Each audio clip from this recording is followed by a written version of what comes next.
दोस्तों नमस्कार। दोस्तों 2 दिन पहले हमने ये वीडियो अपने YouTube चैनल में अपलोड किया था और इस वीडियो के अपलोड होने के बाद आप लोगों का जो रिस्पांस रहा तो बहुत ही अच्छा रहा और हो सकता है कि उसको आप लोग और आगे भी बढ़ाएं।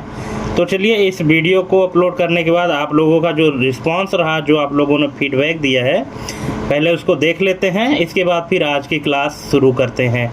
ये पार्ट 5 हमने अपलोड किया था CPCT के एग्ज़ाम के लिए। तो चलिए इसमें से रिलेटेड जो कमेंट है उनको देख लेते हैं। पहले ये देखिए, हम अपने चैनल के डैशबोर्ड में आ चुके हैं। आप देख सकते हैं ये वीडियो 2 घंटे मतलब 2 दिन 17 घंटे हो गए हैं। First 2 days and 17 hours. यहाँ पे आप देख सकते हैं 1.4 के व्यूअर हैं, 1400 लोगों ने देखा है, 9 कमेंट है, 63 लाइक है। चलिए ठीक है, एवरेज में जैसा भी है अच्छा है ना।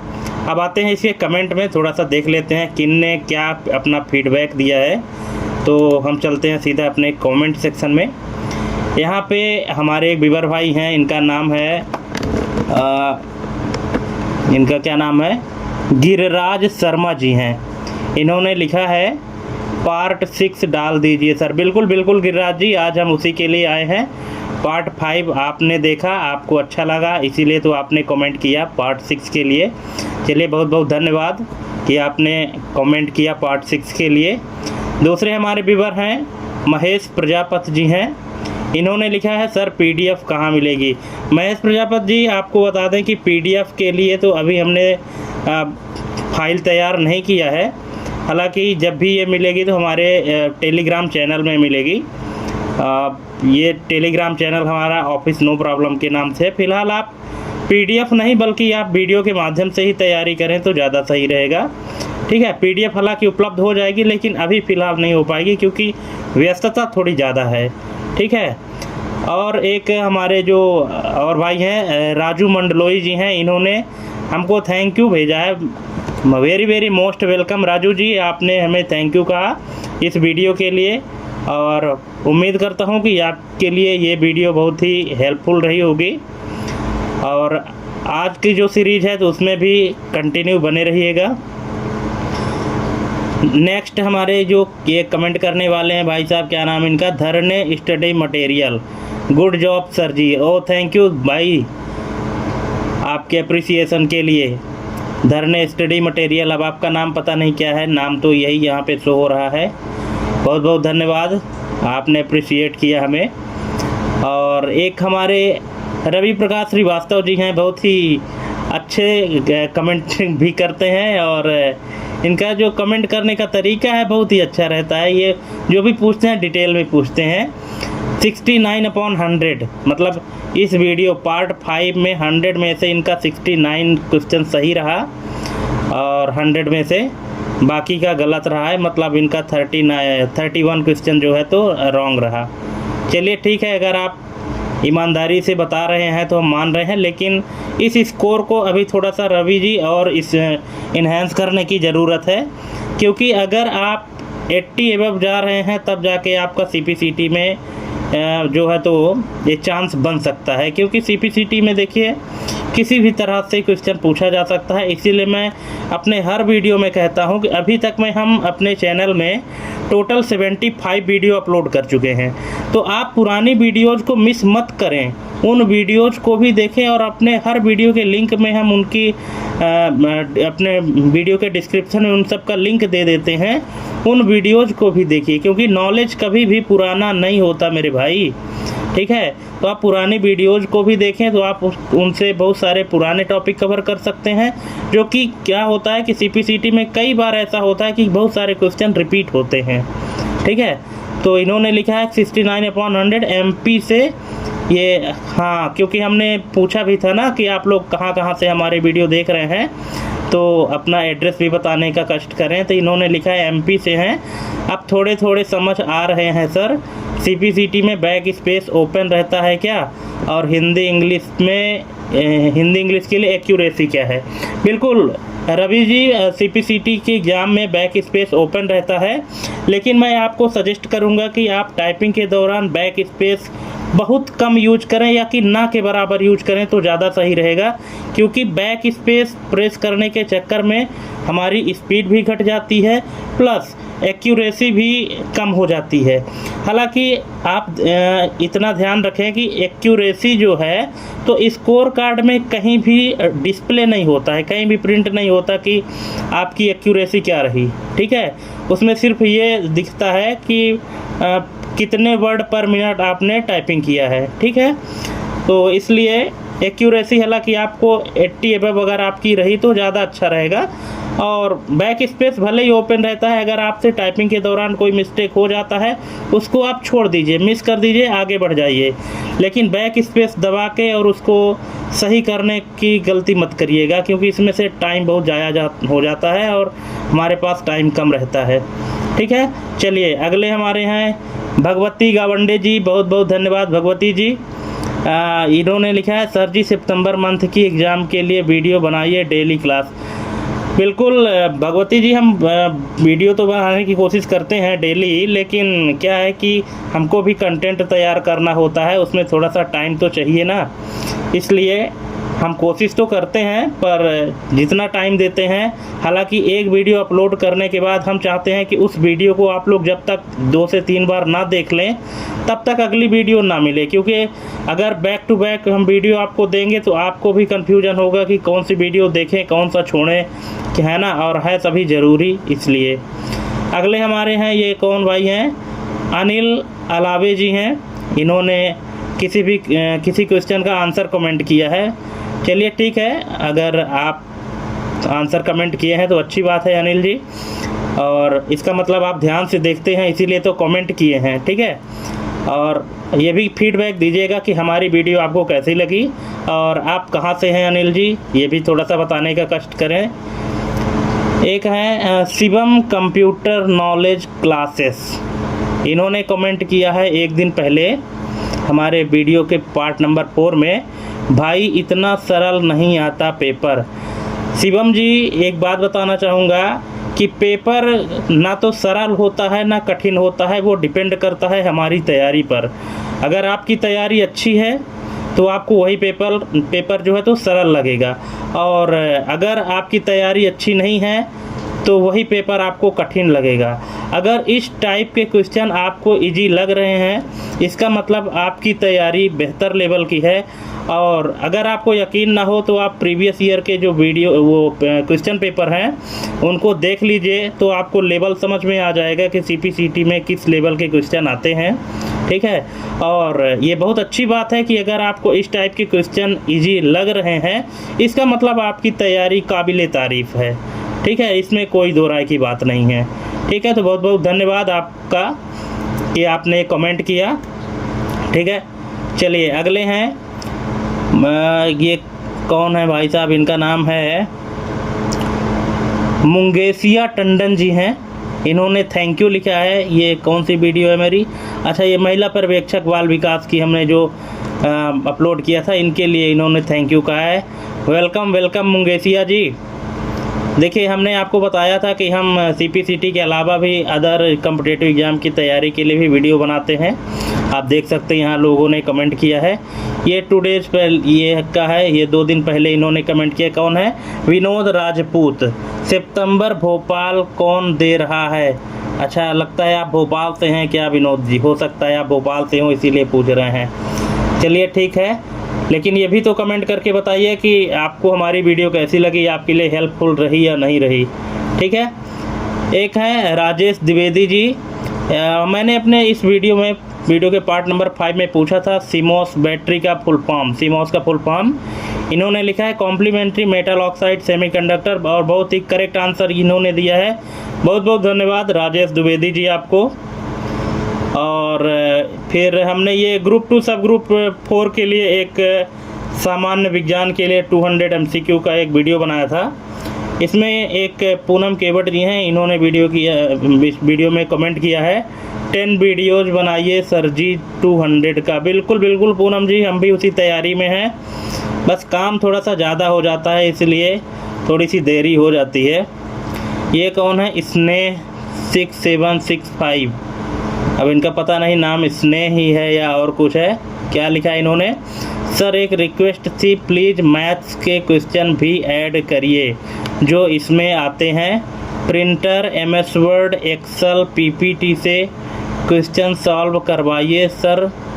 दिक्कत ये आती है हिंदी CPCT के पेपर जो हिंदी होती पता नहीं कहाँ से आती, क्वेश्चन बनता हो गया तो नहीं बनेगा। पता नहीं आप क्या लिख रहे हैं स्नेह जी, लेकिन जहाँ तक मैं समझ पा रहा हूँ कि आप ये कहना चाह रहे हैं कि MS Word, Excel, PowerPoint, printer, इन सब से रिलेटेड क्वेश्चन भी करवाएं। तो आपको बताना चाहूँगा कि हमारे जो प्रीवियस वीडियोज़ हैं उन वीडियोज़ को अगर आप एक बार देख लेंगे तो आपको ये सभी टॉपिक कवर हो जाएंगे, आप जितने भी टॉपिक की डिमांड किए हैं। और जो आप मैथ के क्वेश्चन की बात कर रहे हैं तो CPCT के एग्ज़ाम में बहुत ही इजी लेवल का मैथ वो आता है, और वो भी 4 से 5 नंबर का। अगर वो मैथ के क्वेश्चन आपके मिस भी हो जाते हैं तो कोई फ़र्क पड़ने वाला नहीं है, बस आप कंप्यूटर के क्वेश्चन के पेपर अच्छे से करके आइए बस। मैथ के क्वेश्चन अगर आपसे छूट भी जाते हैं तो कोई ज़्यादा इशू नहीं है, और हालांकि इतने इजी रहते हैं कि वो छूटेंगे ही नहीं, है ना। अगर आप तुक्का भी मारेंगे तो भी 5 में से 1-2 तो सही होगा ही होगा, ठीक है। इसलिए हम इसमें मैथ के क्वेश्चन देखिए ऐड नहीं करेंगे। बाकी आपको अगर लेवल देखना है तो आप प्रीवियस ईयर के जो क्वेश्चन पेपर है उसमें ओपन करके देख लीजिए कैसे क्वेश्चन आते हैं मैथ के। ज़्यादा क्वेश्चन नहीं रहते, 4 से 5 क्वेश्चन मैथ के रहते हैं, 4 से 5 क्वेश्चन रीजनिंग के रहते हैं, और ऐसे 4-5 क्वेश्चन GK के रहते हैं, ठीक है। फिर एक ये कौन है, ममता परते भोपाल, इन्होंने कमेंट किया है, पता नहीं काहे के लिए भोपाल कमेंट किया है। और एक है विनोद लोखंडे, PDF भी अपलोड कीजिए। बिल्कुल PDF अपलोड करेंगे जी, लेकिन अभी नहीं कर पाएंगे, लेकिन इन्होंने 1 महीना पहले कमेंट किया था, ठीक है। तो दोस्तों इस तरह से आप लोग देख सकते हैं कि बहुत सारे लोगों का कमेंट आया है, और उन लोगों ने बहुत ही अपना जो फीडबैक दिया है बहुत ही वैल्यूएबल है हमारे लिए, ठीक है। तो चलिए ये कमेंट के सेक्शन को ख़त्म करते हैं, और इससे होता क्या है कि हमको ये समझ में आता है कि हाँ हमारी वीडियो आप सभी के लिए यूज़फुल है, और इसी से हम मोटिवेट हो करके और आपके लिए अच्छा कंटेंट लाते हैं, ठीक है।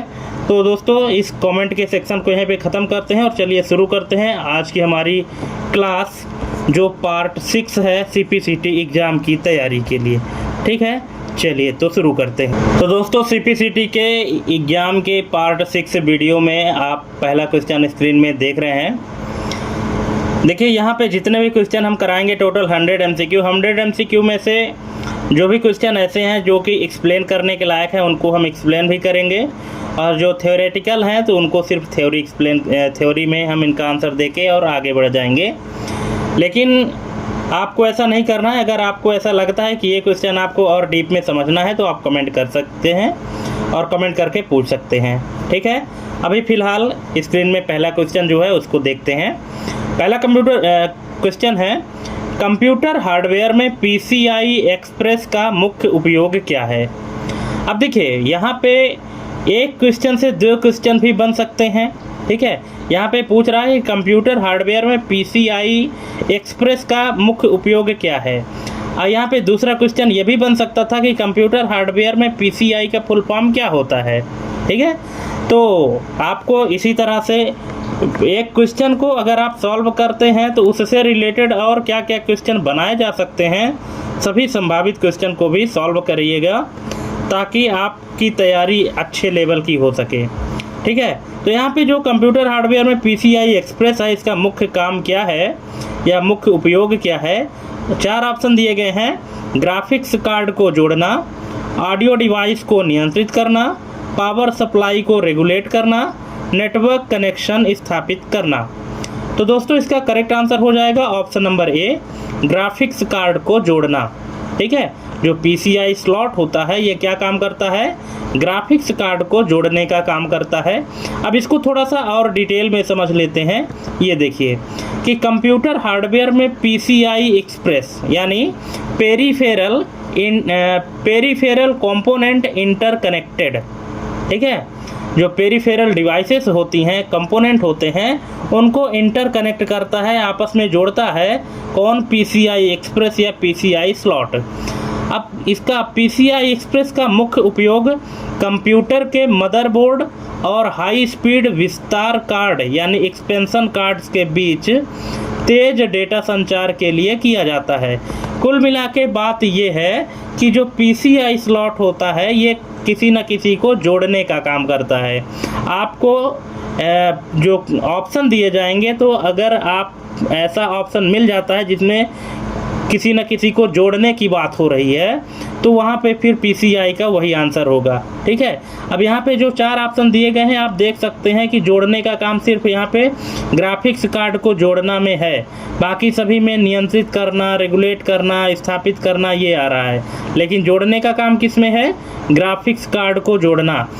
ऐसा नहीं है कि पीसीआई सिर्फ ग्राफिक्स कार्ड को बस ही जोड़ता है, और चीज़ों को भी जोड़ता है, क्योंकि मान लीजिए आपके एग्जाम में आ जाता है ग्राफिक्स कार्ड नहीं रहता, उसके स्थान पे दूसरा कुछ रहता है, तब क्या करेंगे, ठीक है। तो और भी इसमें इससे रिलेटेड जो बातें हैं वो भी समझ लीजिए कि इसका मुख्य उपयोग क्या होता है, ग्राफिक्स कार्ड जोड़ना इसका मुख्य उपयोग हो गया, मतलब मदरबोर्ड को ग्राफिक्स कार्ड से जोड़ता है, ग्राफिक्स कार्ड यानी जीपीयू को। और दूसरा क्या है, NVMe SSD को कनेक्ट करता है। जो SSD होती है ना, सॉलिड स्टेट ड्राइव, इसको भी कनेक्ट करता है कौन, पीसीआई स्लॉट। तीसरा क्या है, नेटवर्क कार्ड, जो नेटवर्क कार्ड होता है और अन्य हाई स्पीड कार्ड को जोड़ता है। और साउंड कार्ड जैसे एक्सपेंशन कार्ड को जोड़ना, और साउंड कार्ड और भी एक्सपेंशन कार्ड जो है उन सभी को जोड़ने का काम। तो यहाँ पे कुल मिला के बात ये हुई कि जो पीसीआई का काम होता है, ये क्या होता है, कनेक्टिविटी का काम होता है, ठीक है। और क्या क्या कनेक्टिविटी करता है, graphics card, SSD, network card, sound card, इन सब को क्या करता है, कनेक्ट करता है, ठीक है। चलिए नेक्स्ट क्वेश्चन देख लेते हैं। CPU ओवरक्लॉकिंग करने पर क्या प्रभाव पड़ता है। तो सबसे पहले तो यहाँ आपको ये समझना पड़ेगा कि आखिर ओवरक्लॉकिंग होती क्या है। जब ओवरक्लॉकिंग ही आप नहीं जानेंगे तो फिर ये क्या जानेंगे कि इससे क्या प्रभाव पड़ता है, क्या नहीं पड़ता है, ठीक है। तो यहाँ पे पहले आपको ओवरक्लॉकिंग जानना पड़ेगा। अगर आपको पता है तो अच्छी बात है, नहीं पता तो हम तो बताएंगे ही। तो यहाँ पे दोस्तों इसका करेक्ट आंसर हो जाएगा ऑप्शन नंबर ए, प्रोसेसर की घड़ी आवृत्ति बढ़ जाती है, ठीक है। CPU ओवरक्लॉकिंग करने पर क्या प्रभाव होता है कि प्रोसेसर की घड़ी आवृत्ति बढ़ जाती है। पर पहले थोड़ा इसको समझ लेते हैं कि ओवरक्लॉकिंग होता क्या है। तो ये देखिए कि मान लीजिए कि किसी CPU की निर्धारित गति 3.0 गीगाहर्ट्ज़ है, अगर उसे सेटिंग बदलकर 3.8 गीगाहर्ट्ज़ पर चलाया जाए तो इसे ओवरक्लॉकिंग कहा जाता है।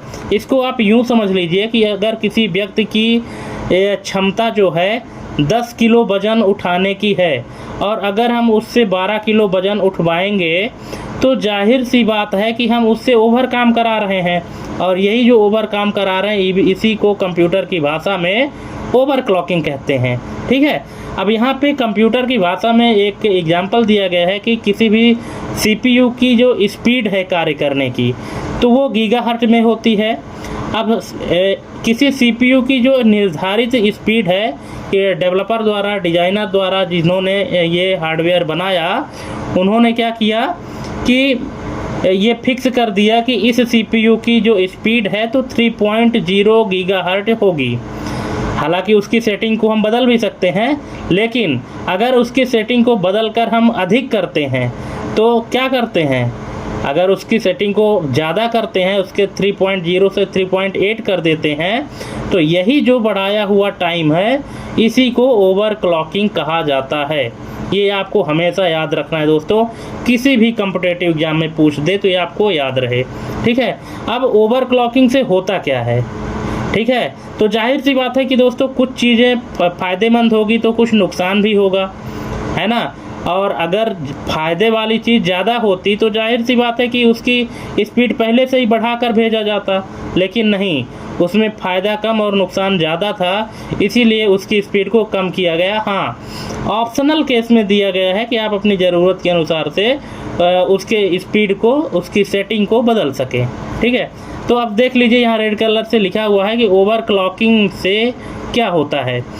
तो यहाँ पे पहला है कि CPU की प्रोसेसिंग स्पीड बढ़ सकती है। ठीक है, अगर आप उसके स्पीड जो है बढ़ा देते हैं तो जाहिर सी बात है कि CPU की जो प्रोसेसिंग स्पीड है वो बढ़ जाएगी। ठीक, कुछ कार्य और एप्लीकेशंस तेज़ी से चल सकते हैं, ये भी हो सकता है।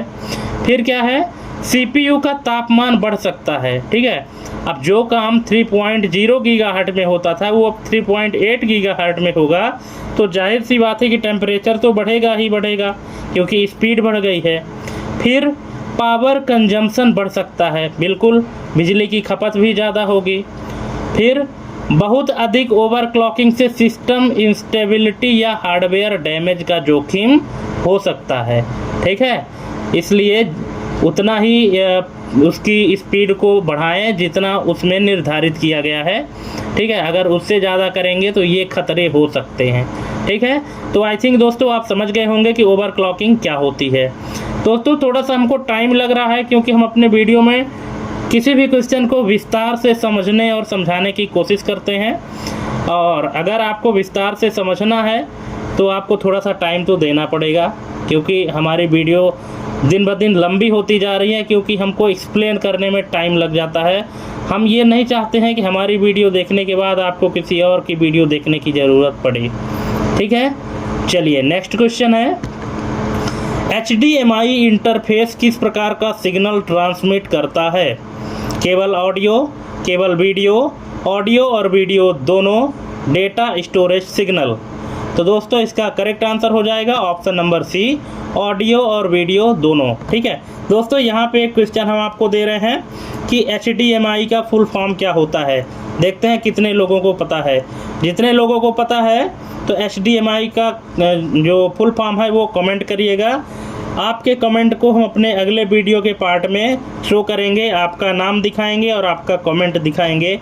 और आप लोग ये भी थोड़ा सा कमेंट करिएगा कि आप कहाँ से हैं, ताकि लोगों को ये भी पता चले कि आप लोग कहाँ से हमारी वीडियो देख रहे हैं। और दोस्तों हमारे वीडियो में किसी ने कमेंट किया था, वो कमेंट हालांकि मुझे मिला नहीं, कि ये मुझसे पूछा जा रहा था कि सर आपकी क्लास लाइव कितने बजे होती है। तो दोस्तों मैं थोड़ी सी आपको बताना चाहूँगा कि लाइव आना तो चाहता हूँ मैं, लेकिन क्या करूँ, मेरे पास अभी मजबूरी ये है, इतना ज़्यादा पैसा नहीं है मेरे पास कि मैं लाइव सेटअप अपना बना सकूँ। बस आप लोगों से सहयोग की अपेक्षा है। अगर आप लोग चाहते हैं कि हम लाइव आएँ तो हमारा सपोर्ट करें, ताकि हम अपना सेटअप तैयार करके और आप लोगों को लाइव पढ़ा सकें। मुझे भी दोस्तों पढ़ने पढ़ाने का बहुत शौक़ है। ठीक है, पर क्या करूं, मेरे पास मजबूरी ये है कि हम लाइव के लिए अपना सेटअप तैयार करने के लिए हमारे पास इतना पैसा नहीं है। ठीक है, कि और इतनी अर्निंग भी नहीं होती है यूट्यूब से, क्योंकि जाहिर सी बात है कि जब अर्निंग कम होगी तो हम कहाँ से इतना एक्सपेंस कर पाएंगे। इसीलिए वर्तमान स्थिति में, मौजूदा हालात में जो हमारे पास सेटअप है उसमें से हम आपको बेस्ट से बेस्ट देने की कोशिश करते हैं। और हालांकि अगर आप चाहेंगे, आप सबका सहयोग और सपोर्ट मिलेगा तो कभी न कभी हम भी लाइव आएंगे। ठीक है, और अगर आप चाहते हैं तो भरपूर सहयोग करिए मेरा, क्योंकि आपके सहयोग से ही सब कुछ संभव है, हम अकेले कुछ नहीं कर पाएंगे। ठीक है, और सपोर्ट करने का मतलब है, अगर आप वीडियो देखते हैं तो चैनल को सब्सक्राइब किया करें, वीडियो शेयर किया करें।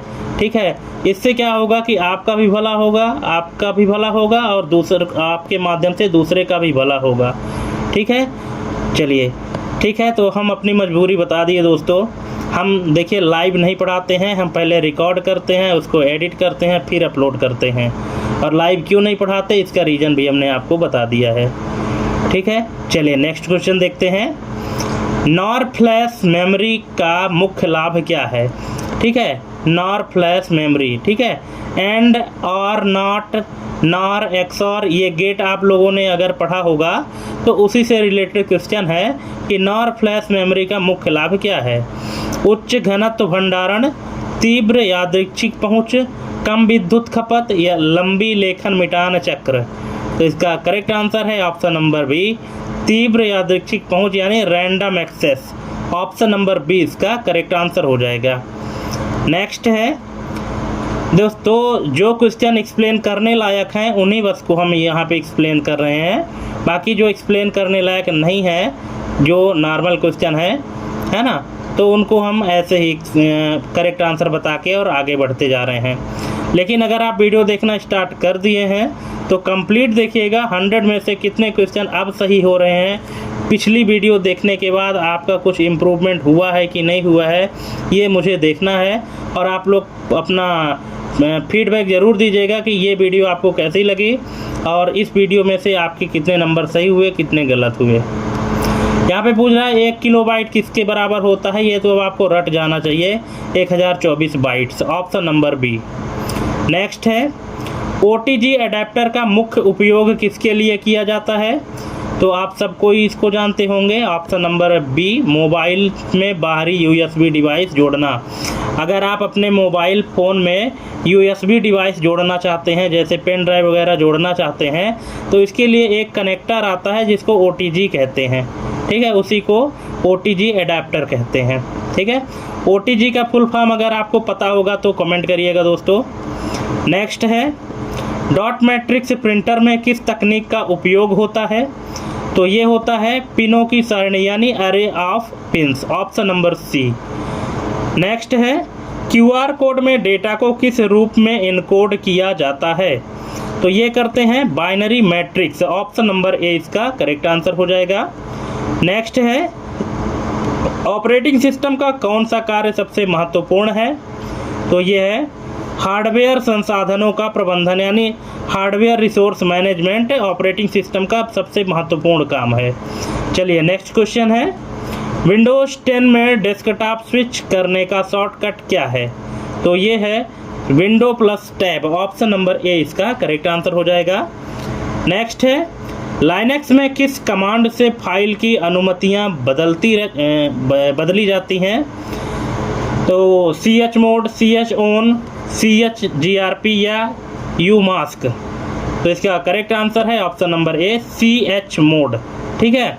लाइनक्स में जो कमांड है, तो जो भी काम होता है तो पूरा कमांड के थ्रू होता है, तो जो परमिशन होता है, तो परमिशन चेंज करने के लिए एक कमांड होता है जिसको कहते हैं chmod यानी चेंज मोड, इसका फुल फॉर्म होता है चेंज मोड कमांड, ठीक है। तो इससे जो है तो परमिशन चेंज की जाती है। नेक्स्ट है बैच ऑपरेटिंग सिस्टम में किस प्रकार की प्रोसेसिंग होती है, तो ये होती है क्रमिक बिना इंटरैक्शन के, ऑप्शन नंबर सी। नेक्स्ट है डिस्क मैनेजमेंट यूटिलिटी क्या करती है, तो ये करती है डिस्क पार्टीशन बनाना या हटाना, ऑप्शन नंबर बी। नेक्स्ट है MS Excel 2019 में कुल पंक्तियों की संख्या कितनी है, मतलब कुल रो की संख्या कितनी है, तो ये है 10,48,576, ऑप्शन नंबर बी। कई बार हमने आपको इसके बारे में बताया है। नेक्स्ट है एक्सेल में एवरेज फंक्शन क्या गणना करता है, तो एवरेज नाम से ही पता है क्या करता है, औसत निकालता है, ऑप्शन नंबर बी, संख्याओं का औसत। नेक्स्ट है MS Excel 2019 में इफ फंक्शन को कितनी बार नेस्ट किया जा सकता है, केवल एक बार, 7 बार, 32 बार, 64 बार। अब बताइए, यहाँ पे पूछ रहा है कि जैसे एक्सेल में इफ एंड का फार्मूला लगाते हैं ना, तो कितनी बार इसमें नेस्ट लगाया जा सकता है, कितनी बार नेस्ट किया जा सकता है इफ़ को। यदि ये कंडीशन सही ना हो तो ये हो, ये ना हो तो ये हो, यदि ये ना हो तो ये हो, तो इसी तरह से कितनी बार नेस्ट किया जा सकता है, तो ये है दोस्तों 64 बार, ऑप्शन नंबर डी। किसमें, एक्सेल 2019 में पूछ रहा है। पुराने वर्जन में क्या था, 7 था और 2019 में 64 हो गए हैं, कि मतलब आप 64 बार इफ़ के कंडीशन को नेस्ट करके चेक कर सकते हैं, है ना। 64 कंडीशन आप चेक कर सकते हैं इफ़ में, ठीक है। लेकिन इसके जो पुराने वर्जन है उसमें केवल 7 बार आप इफ़ लगा सकते थे, ऑप्शन नंबर डी इसका करेक्ट आंसर हो गया। यहाँ आपको वर्जन ज़रूर ध्यान देना है। हालांकि CPCT के एग्ज़ाम में जो भी क्वेश्चन एक्सेल वर्ड से रिलेटेड आते हैं तो वो अपडेटेड वर्जन के ही आते हैं, 2019, 365 या ओपन ऑफिस कैल्क, ठीक है, लिब्रे ऑफिस, इससे रिलेटेड आते हैं। नेक्स्ट है पाइवोट टेबल का मुख्य उद्देश्य क्या है? तो ये है डेटा का सारांश और विश्लेषण करना, ऑप्शन नंबर बी। नेक्स्ट है एक्सेल में ऑटो फिल फीचर कैसे काम करता है? तो ये है दोस्तों पैटर्न पहचान कर डेटा भरता है, ऑप्शन नंबर ए। नेक्स्ट है MS वर्ड 365 में मेल मर्ज का उपयोग किसके लिए होता है? तो इसका करेक्ट आंसर है व्यक्तिगत पत्रों का बल्क उत्पादन। देखिए दोस्तों, चाहे मेल मर्ज आप 365 में यूज करें, चाहे MS वर्ड 2019 में यूज करें, चाहे आप 2007 में यूज करें, 2013 में यूज करें, किसी भी वर्जन में आप यूज करेंगे, मेल मर्ज का जो काम होगा वो हर जगह वही काम होगा जिसके लिए वो बनाया गया है। ठीक है, आप यहाँ पे MS वर्ड 365 या MS वर्ड 2019 या MS वर्ड 2013 देखकर परेशान मत होइएगा। ठीक है, मेल मर्ज का काम है पर्सनल लेटर बनाना, ठीक है, बल्क में, तो उसका वही काम रहेगा। ठीक है, चलिए नेक्स्ट है ओपन ऑफिस कैल्क में सेल संदर्भ को निरपेक्ष यानी एब्सोल्यूट बनाने का शॉर्टकट क्या है? जैसे क्या होता है, अब किसी भी सेल रेफरेंस को अगर आपको एब्सोल्यूट बनाना है तो इसकी शॉर्टकट की क्या है ओपन ऑफिस कैल्क में? तो ये है shift plus F4, option number C. यहाँ पे एक नोट लगाया गया है, एक्सेल में F4 होता है और कैल्क में शिफ्ट प्लस F4 होता है।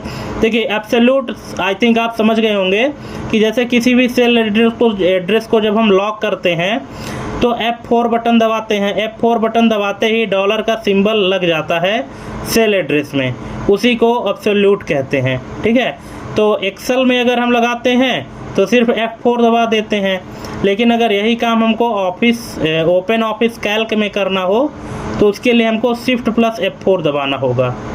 ठीक है, चलिए नेक्स्ट क्वेश्चन देखते हैं। डायल अप एक्सेस में कनेक्शन स्थापित करने के लिए किस उपकरण का उपयोग होता है? तो ये होता है modem, option number B. Next है वेब सर्वर और वेब डोमेन नाम के बीच क्या संबंध है? तो ये है डोमेन को IP में बदलना, ऑप्शन नंबर ए। नेक्स्ट है ईमेल में स्पैम का क्या अर्थ है? तो इसका अर्थ है अनचाहा विज्ञापन संदेश, option number B. Next online forum में किस प्रकार की बातचीत होती है? तो ये होती है थ्रेड आधारित चर्चा, ऑप्शन नंबर बी। नेक्स्ट है गोफर सेवा का मुख्य उद्देश्य क्या था? तो इसका मुख्य उद्देश्य था दस्तावेज और फाइलें खोजना, ऑप्शन नंबर बी। गोफर के बारे में दोस्तों हम अपने वीडियो के पार्ट 5 में अच्छे से डिस्क्राइब किया है, अगर आप पार्ट 5 नहीं देखे हैं तो उसको भी देख लीजिएगा।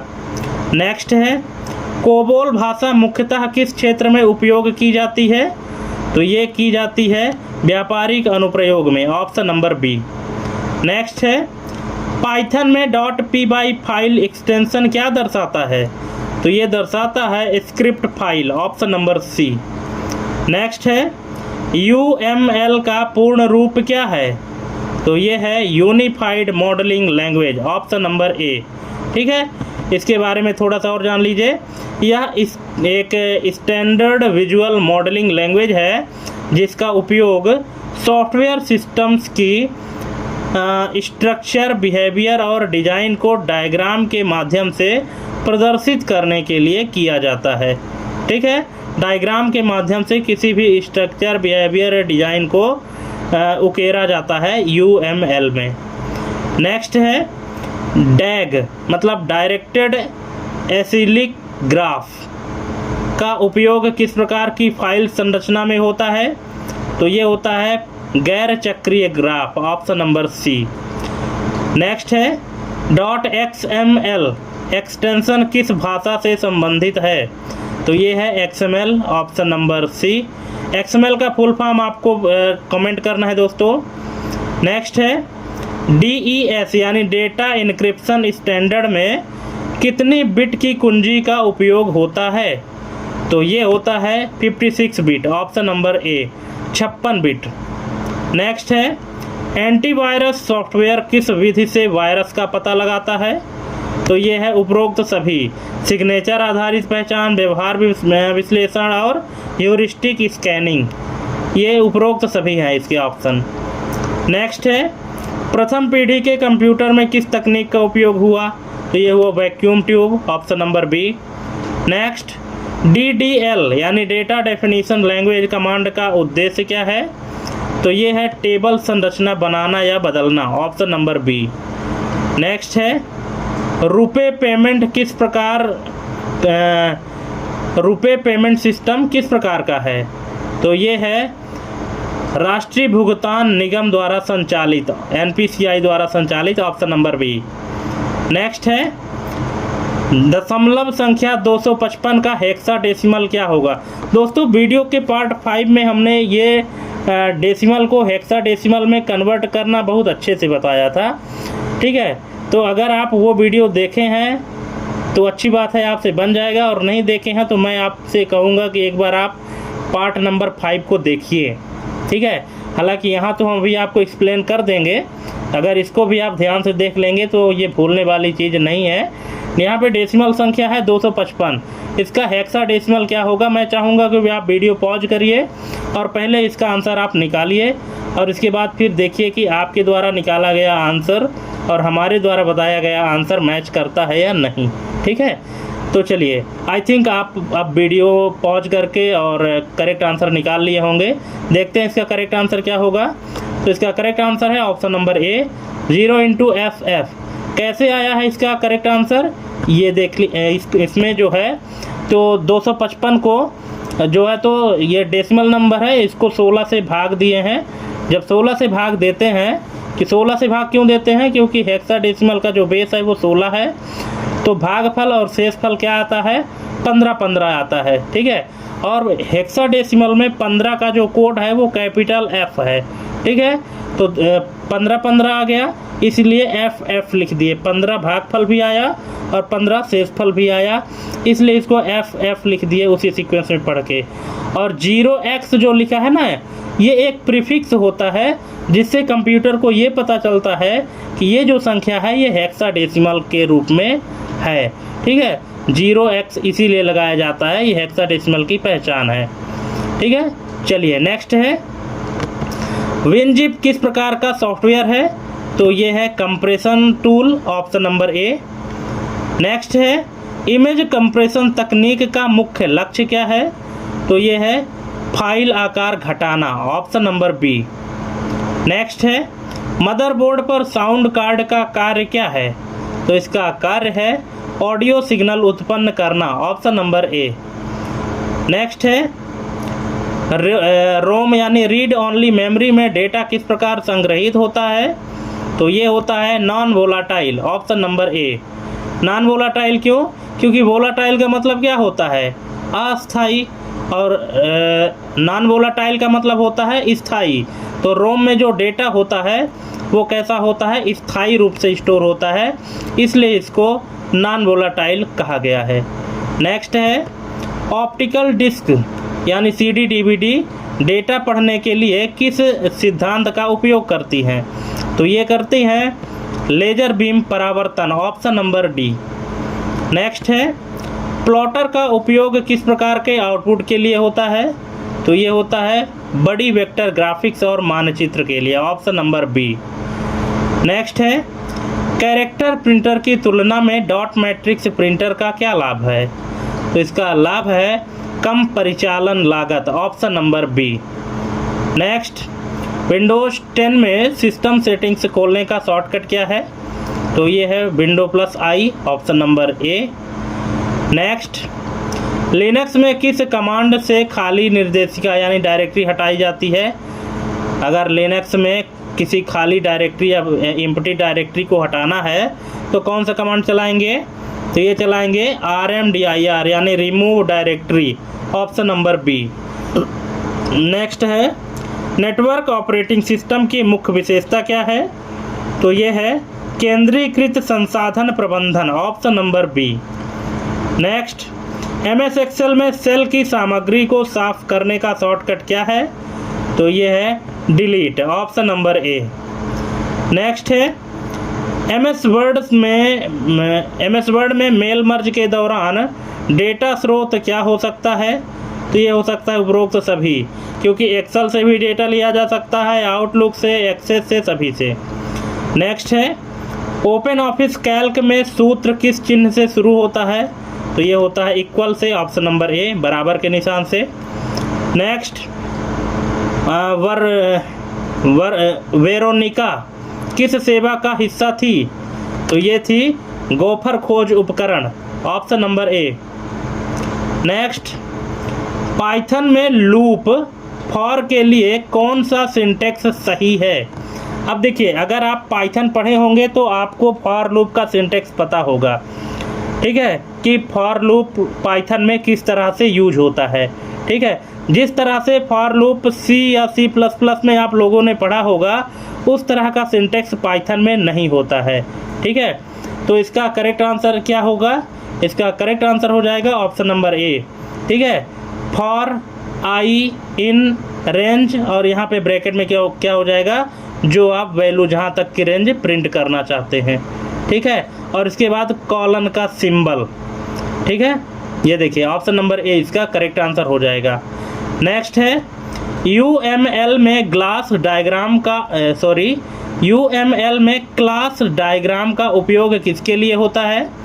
तो ये होता है सिस्टम संरचना मॉडलिंग के लिए, ऑप्शन नंबर सी। नेक्स्ट है XML में टैग्स को किस प्रकार परिभाषित किया जाता है? तो ये किया जाता है इस तरह, ऑप्शन नंबर ए, पहले टैग का नाम, इसके बाद कंटेंट, इसके बाद टैग क्लोज। ठीक है, टैग को ओपन करेंगे, फिर उसके बीच में कंटेंट लिखेंगे, इसके बाद उस टैग को क्लोज कर देंगे, ऑप्शन नंबर ए। ठीक है, एंगल ब्रैकेट के साथ में आप देख लीजिए, टैग तो सभी में लिखा हुआ है लेकिन ब्रैकेट अलग अलग लगे हुए हैं। ठीक है, तो ये जो ए नंबर में ब्रैकेट लगा इसको एंगल ब्रैकेट कहते हैं, तो यही ब्रैकेट होना चाहिए। बाकी करली ब्रैकेट और ये बड़ा ब्रैकेट और ये छोटा ब्रैकेट, पैरेंथेसिस जिसको कहते हैं, ये नहीं रहेगा। नेक्स्ट है एंटीवायरस सॉफ्टवेयर को कितनी बार अपडेट करना चाहिए? तो ऑप्शन है ए, दैनिक, माने कम से कम एक दिन में एक बार तो करना चाहिए। नेक्स्ट है DES इंक्रिप्शन का ब्लॉक आकार क्या है? तो ये है 64 bit, option number C. Next द्वितीय पीढ़ी के कंप्यूटर में किसका उपयोग हुआ? तो ये हुआ ट्रांजिस्टर का, ऑप्शन नंबर ए। नेक्स्ट है डेटाबेस में DDL कमांड का उदाहरण क्या है? तो ये है क्रिएट टेबल, ऑप्शन नंबर ए। डेटा डेफिनेशन लैंग्वेज में जो कमांड का एग्जाम्पल है वो है क्रिएट टेबल, क्योंकि क्रिएट टेबल से क्या होता है, डेटाबेस की संरचना या स्कीमा ही तैयार होती है। ठीक है, चलिए नेक्स्ट है रुपे कार्ड किस कंपनी द्वारा विकसित किया गया है? अभी हमने बताया NPCI द्वारा, option number C. Next hexadecimal संख्या 0 × 1A का दशमलव मान क्या है? तो इसका दशमलव मान है ऑप्शन नंबर सी, 26। ठीक है, कैसे आया ये आप लोग निकाल लीजिए, नहीं निकाल पाते हैं तो देख लीजिए। ठीक है, आप वीडियो पॉज करके इसको समझ लीजिए, आपसे बन जाएगा। ठीक है, चलिए नेक्स्ट है विनजिप मुख्य रूप से किस प्रकार का संपीड़न करता है? तो ये करता है लॉसलेस, ऑप्शन नंबर ए, यानी डेटा हानि रहित। नेक्स्ट है PCI एक्सप्रेस की बैंडविड्थ मुख्य रूप से किस पर निर्भर करती है? तो ये करती है लेंस की संख्या, ऑप्शन नंबर ए। नेक्स्ट है साउंड कार्ड में DAC यानी डिजिटल टू एनालॉग कन्वर्टर का कार्य क्या है? तो इसका कार्य है डिजिटल को एनालॉग में बदलना, option number B. Next flash memory किस प्रकार की मेमोरी है? तो ये है non volatile, option number A. Next CD और DVD के बीच मुख्य भौतिक अंतर क्या है? तो ये है भंडारण क्षमता यानी स्टोरेज कैपेसिटी। नेक्स्ट है QR कोड में अधिकतम कितनी संख्यात्मक डेटा संग्रहित की जा सकती है? तो ये है 7089, ऑप्शन नंबर बी। ठीक है, और यहाँ पे ऑप्शन नंबर बी इसका करेक्ट आंसर हो जाएगा। अब इसमें थोड़ा सा और आपको एडवांस चीज़ें मैं बताता हूँ, ये देख लीजिए QR कोड में जो न्यूमेरिक मोड में अधिकतम डेटा स्टोर हो सकता है, अधिकतम अंक, तो ये क्या है, 7089 डिजिट है। 7089 डिजिट तक का डेटा संग्रहित किया जा सकता है। लेकिन न्यूमेरिक के अलावा भी कुछ अलग अलग टाइप के डेटा हैं, वो कितने कितने स्टोर हो सकते हैं। तो न्यूमेरिक में तो बता दिया कि 7089 डिजिट। अगर अल्फ़ा न्यूमेरिक की बात करें तो 4296 कैरेक्टर्स स्टोर हो सकते हैं, और बाइनरी या बाइट्स में 2953 बाइट्स, और कांजी में 1817 कैरेक्टर्स। अब यहाँ पे ध्यान देने वाली बात क्या है, ये अधिकतम क्षमता QR कोड वर्जन 40 और एरर करेक्शन लेवल L के लिए है। एरर करेक्शन लेवल बढ़ाने पर क्षमता कम हो जाती है। ठीक है, ये चीज़ आपको ध्यान रखना है। नेक्स्ट है ऑपरेटिंग सिस्टम प्रक्रिया शेड्यूलिंग का कार्य क्या है।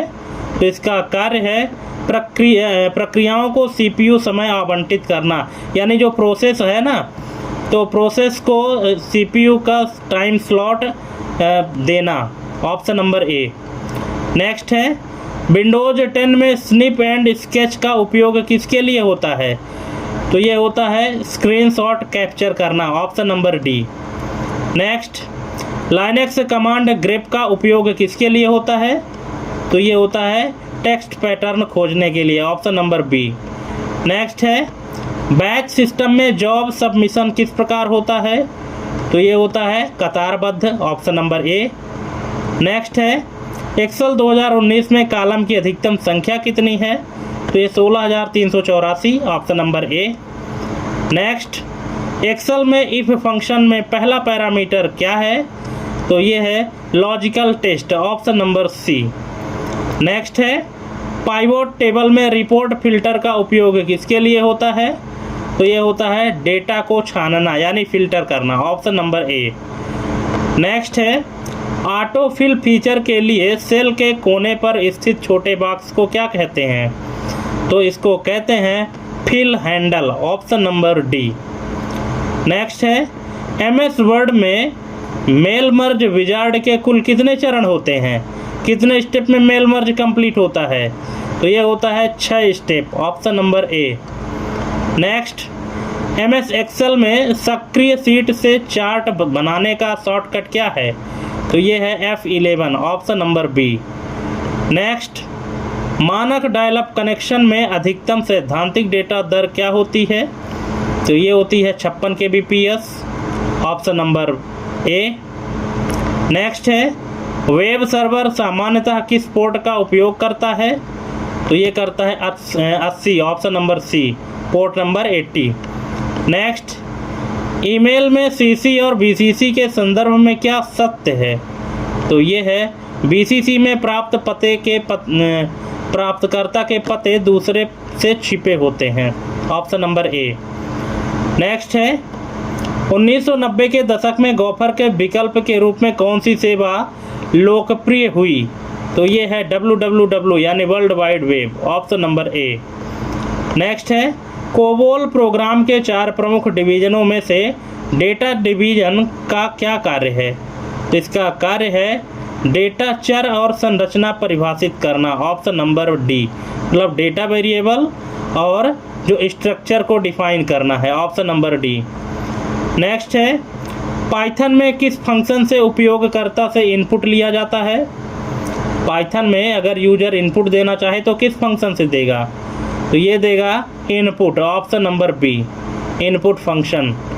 नेक्स्ट है UML यानी यूनिफाइड मॉडलिंग लैंग्वेज का उपयोग किस चरण में सबसे अधिक होता है।